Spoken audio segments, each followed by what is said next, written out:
Okay, say something, guys. Something guys. All right, so I should fit in right here.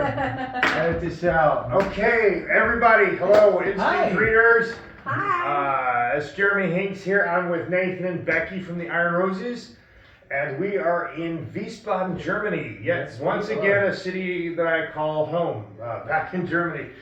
So, good to finally meet you. You as well. Again, Becky, this has been, so I had Nathan on my show. We had a great interview about a year and a half ago, right after Rebel Songs. Yeah, something like that. And that was, we spent, and there's a joke about this, because you and I, we talked about the second half of Combat Rock. Yeah, well, you can't bring up the Clash without it. Longer, Yeah. but we talked more about it than Then we that should record have. was. Yes. Like, we talked for 30 minutes, and it's only 22 minutes. Yeah. Easily, I could have gone an hour and a half. Yeah, it was great. That was a fabulous conversation, and that was the Rebel Songs with Fired Up. Mm-hmm. We talked about Echoes, which again is like, which was from the very beginning. and you pulled that straight out of Hemingway. Like, that was the most Hemingway-esque song I've ever heard. Thank you. Big Hemingway fan, big no surprise there. But that was the final album of Nathan Gray and the Iron Roses. Correct. Now we've changed the name to Iron Roses. Yes. Yeah. So this is, and the new album is also called Iron Roses. Yep. Yes. The Iron Roses. The Iron Roses. The. So they've been together for a lot, but this is the first album as the Iron Roses, and it's a winner. Came out October 20th. Yep. Yep. Exactly. Yeah, very good. Yeah. So pull that right off the top of your head. oh, I've listened to it a few times. I haven't been able to dive in like your other work just because of everything else going on. But we are now at Schlachthof in Wiesbaden, Germany. So historically, do you know what this place is? I do not. Slaughterhouse. No, Schlachthof. Yes, that means slaughter. That's what I place. know. Yeah. But the city Wiesbaden. Oh, okay. Sorry. Oh. It's I feel actually. like you said that too happy too. Slaughterhouse. Well, actually, there is a German punk band called Fury in the Slaughterhouse. Oh. Yeah. Okay. Yeah. Yeah, actually, they're a lot like old Nathan Gray and the Iron Roses. Yeah, you Very probably have to check sad. them out. No, but just good, intense, Yeah. uplifting punk. I Man. think it's sad. It's uplifting punk. That's like when I was here living as a Mormon missionary, I heard them. I'm like, that's punk. That feels good. That's how punk should feel, not just man, this sucks and it's nihilism business. Yeah. Anyway, so we're here with the new record, and where's it? Oh yeah, Wiesbaden. Okay. Yes. There are tons of ancient Roman baths all around town. Oh really? Oh. Yes. That's tell. approximately where. There is one probably like I 2 do blocks. get dirty. There's 3 blocks that way, and they're mineral spots. They're built on old Roman baths, so they have the same architecture and all that. But you'll have a hot pool, a mineral pool, cold pool, saunas, and everyone in there is naked, and it's. You're like, oh hey, sign me up, right? We do have time for. Give us a minute. Yeah, We'll be right back. We can adjust. So, right. But yeah, like people. So ever since Rome was here, the Romans were here. Yeah. They found these mineral spas to be healthy, and so all the kings would come and hang out in these hot tubs. And you can't go 20 feet in Wiesbaden without finding one. So I'm sure you guys, if you walked out in that street, We might accidentally run into yeah, or at least have a good enough reason to come back. So There you go. okay, so All the kings and queens. Yes. yes, and everything in between, Yeah. even dumb straight white guys. Right. So I've been here a couple of months, and I'm glad to finally get to see you guys live because love the music, and it's been something on my shuffle for a long time, but been limited, and then all the shows I'm missing in America. So this is wonderful to be here with you guys. Awesome. Well, thanks for being here. So the comfortable question, Nathan and Becky, because you're one of the longer standing members, right? Yeah, I've been with Nathan through all of their solo albums. So I've done backing vocals on all of their solo albums. So yeah. Okay. And we'll get to the other, you just brought up the other point. Why did you decide to just surrender the name Nathan Gray and the Iron Roses and go to the Iron Roses? I just didn't have the ego for it anymore. I guess there was a lot of that to it, but also I just didn't feel like I could fully get out what I needed to in just me doing it. You know, I have a certain strumming pattern. I have a certain way of playing guitar. I wanted to stop playing guitar, number one. I hate singing and playing guitar at the same time. It's a nuisance. Okay. I'm like constantly thinking of what I'm doing and not able to focus on what I love doing, which is singing. But it was sort of not only that, but Nathan Gray and the Iron Roses sounds dumb. It sounds like a blues band. I hate it. Like the something and Okay, the someone's not like, a blues fan. Okay, Yeah. let's just get that out there. Sorry, queers. We got so whatever. We have so it just didn't feel right. I mean, when it really comes down to it. And Becky and I were talking about how we sort of bring her more into it, and how we find other people, like-minded people, to make it work, you know? And that started with Rebel Songs, Okay. where Phil came in and was doing some rapping on it, and then we found out he played guitar. It was like, I mean, you didn't know that before. No. We did not. Okay, someone didn't do their research. I'm not throwing out any names. Well, here's how I met Phil, though, because he got in touch with me because he does a thing called Eugenius, which is his hip-hop stuff. Okay. And he got in touch with me because he sampled some of my old band, Voice That's Fire. Okay. And he was doing some sampling with it and wanted to make sure it was okay. So once I started listening to his stuff, I was like, oh, well, I'm doing some hip-hop stuff within Rebel Songs. I should bring him in, you know, to do it. So he came over just thinking he was going to do a few For Rebel raps. Songs. Yeah. And we both, he was doing his stuff and we were both looking at each other like, oh, he's not getting away. How do we make this a thing? Yeah. And that's where it all started, was in the studio for Rebel Songs, because the guys that I was doing that album with weren't going to stay. Like, they were just there for the album. Michael had been with me since Working Title, our bass player, but he was just a touring bass player. Okay. You know what I mean? So yeah, we just what earlier video we talked about how you didn't have a drummer, so you grab the drummer. Right, yeah. If it was in Europe, it'd be one thing. In the US, it'd be another thing. And honestly, like, I missed that feeling of it not being, I don't want to be the boss. You know, like, I just don't want to be in there, like, it's work. I don't want to do work. I want to have fun. I want to create art with my friends and create an atmosphere that is collective more than individual. So can I figured this out when I posted and I said, dude, Nathan, love you on Facebook, and then someone said, Nathan now identifies as. Yes. And I wasn't being insensitive, right? It was just when I first spoke to you, you were dude Nathan. Right. And now I was like, okay, is this part of Nathan losing his ego as being Nathan Gray, the head man of the band, Nathan losing the man. Okay. Yeah. So now you're just right. Yes. Was that part of it? Was that along with it? Without a doubt. Yes. Okay. Yes. And I was suspecting that because Yeah. they changed the name. Nathan's now. Look, I'm not just dude Nathan, the guy of the band. We are. Right.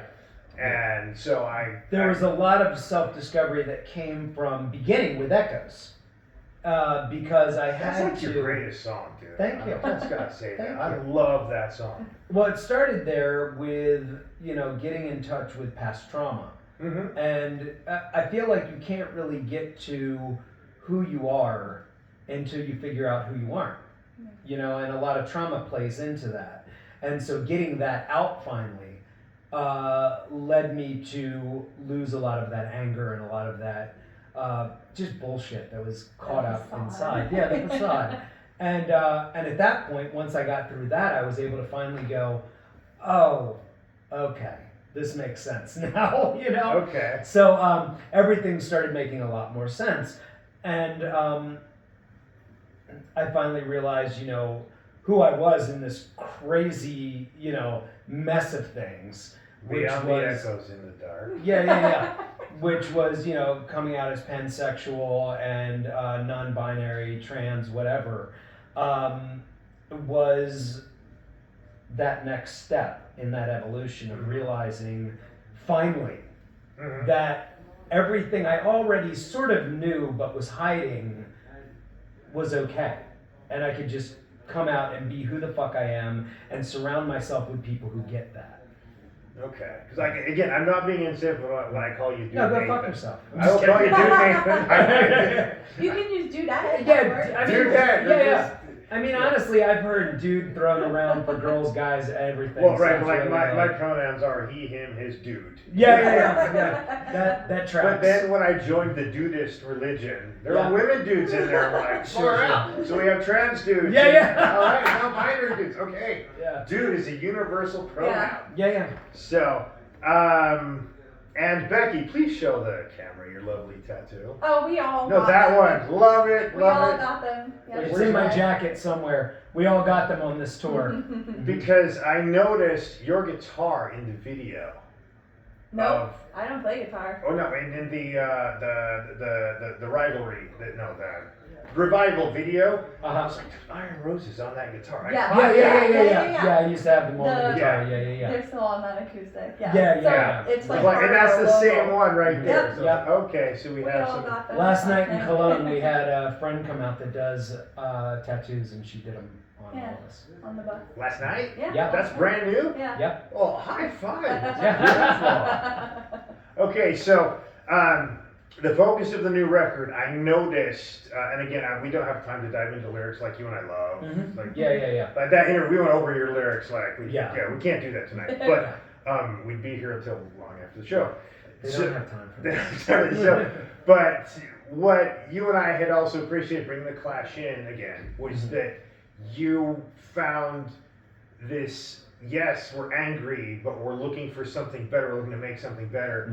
And Rebel Songs was that, not just like, we thought the Sex Pistols being nihilistic, but the Clash were like, no, we're punk and we're angry and we're making good things happen from it. And I really, that was more the vibe of this record than the last one. Can you, Becky, what were you? She I did really- Elaborate very well. Pretty. I know. I feel like Rebel Songs has it to me, it's like a great bridge between your solo stuff and where we're at now, because it carries a lot of the very you-centric themes of like kind of that final shedding of things that you needed to let go, but bringing in more of your core like anti-establishment, you know, that type of piece of you. And because we built the Iron Roses with the people that we have, that is a huge driving force. Like being vulnerable enough to heal, you know, standing up for your community, building a community, saying no to sexism and racism and homophobia and transphobia. So the theme of our debut album as the Iron Roses is very politically and socially driven, because that's who we are as 6 individuals. But it's delivered in a very joyful manner as a huge middle finger. Like, you can make us angry, but you're not stealing our joy from us. Like, we're gonna dance right in your Can't be like I'm doing the interview. Sorry. You're so shiny and pretty. I love it. But yes, like it's very, it is very joyful and uplifting. But when you listen to the lyrics, I always joke like I hope somebody from the left or from very right wing like happens to hear our song and catches themselves Right. because it's very upbeat, and then they listen to the lyrics. This is really happy. Oh no, they got me.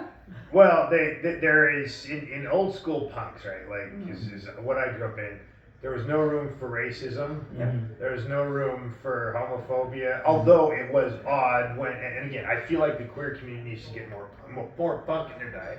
But we would be at punk shows, and it's in Utah where there are no black people. So when the black guys showed up, we're like, dude, cool. You know? And then when the bisexual or the queer kid showed up to the punk shows, we're like, you're welcome here. To the party. I don't know where you guys are gonna sit, but we love you. And so I loved how punk, like with Bob Mould and that, where they had to kind of like, where some of the bigger punk names are like, look, I'm gay, I'm queer, and that flowed into the main thought process of punk. Not that we weren't accepting it, but it wasn't visible, and now that it's more visible in the punk world, we're like, let's bring it on, man. You know, where the rest of you? Come on, who else? So you are. Well, so many of us. We've certainly experienced. I've certainly experienced my fair share within the punk scene of people Yeah. who are really open until it really comes down to it. Yeah, until they realize Really? it's right Yeah. next to them. And that's something that we have to be very careful of within the punk scene, to not overly praise, because people who are actually queer in this scene run into a lot of bullshit. Mhm. I've run into a lot of bullshit recently with coming out and having old fans like honestly troll me. Yeah. Like come to my page and give me shit and like, I want the old Nathan. I don't give a fuck what you fucking want. You're gonna get what you get. You know? I hope to get the good songs on the set list tonight. Yeah. But I know I have some high expectations, guys. But it's great because there are a lot of folks that are very accepting and awesome, and there's a lot of scenes that are accepting and awesome. But there's also, whenever you have a subculture of a bigger culture, you're going to bring that bigger culture in, Yeah. and that homophobia and that racism and bullshit. A lot of times it's going to be a little under the surface, but you're going to find it when you are one of those people that people hate. You know? That sucks when that boils to the top. It Yeah, does. it does. Man. Yeah. I mean, it's one thing to have all those Trump Yeah. shitheads out there. And that's the problem, is that we say out there, but it's not. Right, just they're out not there. just out Yeah, there. It's the people wearing your t-shirt sometimes. Yeah, and yeah, that yeah, fucking sucks. Yeah, which is pretty awful. But it also like it gives me, because I'm a fighter, I'm an asshole. Oh, are you? You know what I mean? I don't know if you You're know. I'm a She's bitch. a rabbit. Yeah. So it gives me more energy. It doesn't. I find myself bummed out sometimes, but sometimes it's like, all right, bring it. I don't give a fuck about you. I'm gonna do what I need to do. Well, like, okay, I was at a TSOL show once, Mhm. and you know Uncle Jack, right? Yeah, of course. Yeah. Jack. Yeah. And someone had a Playboy bunny on his t-shirt, Mhm. and Jack just went off on this guy. He's like, "Oh, look here, we have a Playboy bunny on that shirt. Come on here, little man, get in the way. Oh, look, he's got a Playboy bunny. Yeah. Do you think that shirt's gonna get you laid, bro? All that shirt says about you is I'm too lazy to date. That's what that shirt says, right?" And He's an interesting fellow. Jack called him out on that, Yeah, right? yeah. I mean, Jack will do that all, Yeah. you know, and that's what I love. Just that is the in your face. We're trying to be as honest as we can. Yeah. Punk. Mhm. Yeah. You know, but it hurts to hear that there's still shitheads in the punk Oh, yeah. scene.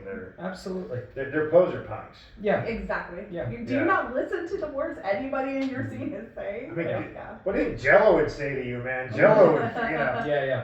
And Jello's an asshole too. We all know that. Oh, but sure. he's the most honest guy in the world.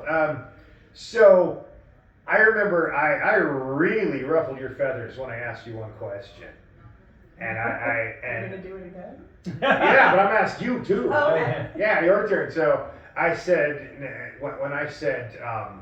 What would your message be to the young queer kid who's afraid and hurting Yeah. and in a vulnerable state?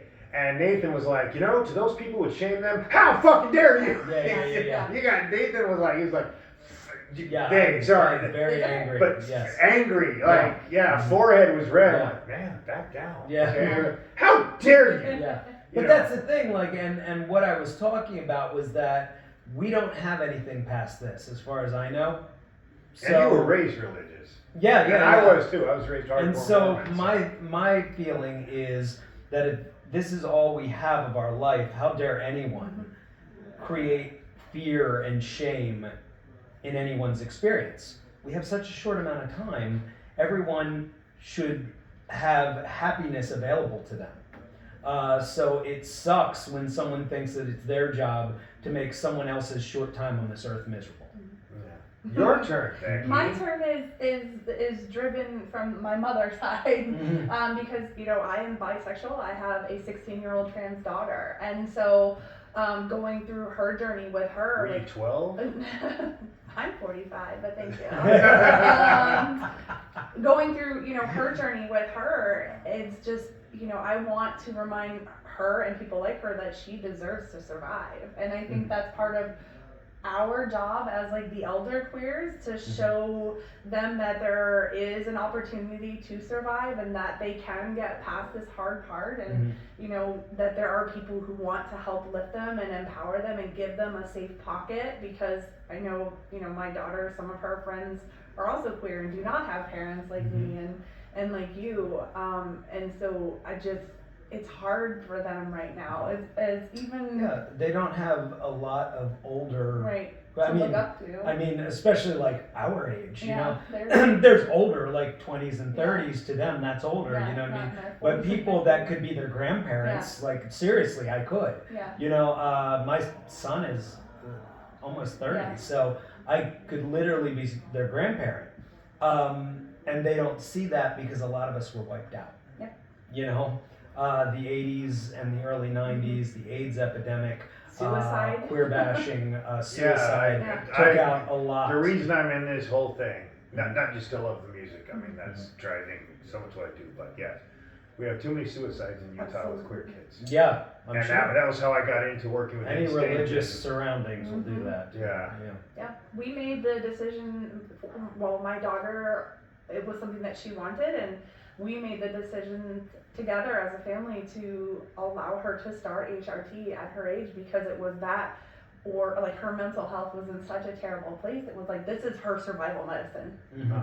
So, you know, we've got to do whatever we can to keep these kids alive. Yeah. They're gonna save us when they get that Yeah, voting yeah, card. yeah. They're gonna save us from Uh-huh. ourselves. So. Well, so when you said we older queers, I'm just gonna say, Yeah. look, I just turned 50. I know Nathan's like a year and a half 51. older than Yeah, me, right? yeah. He's not much older than me. Yeah. Like, we're not old, first of all, We're like middle old queer. Mhm. but We're aged queer. I'm not throwing any names, but somebody's got a bit more hair dye because last time I was there was a lot of I don't gray. know who. There was a lot of gray in that one. Yeah, And it's good though.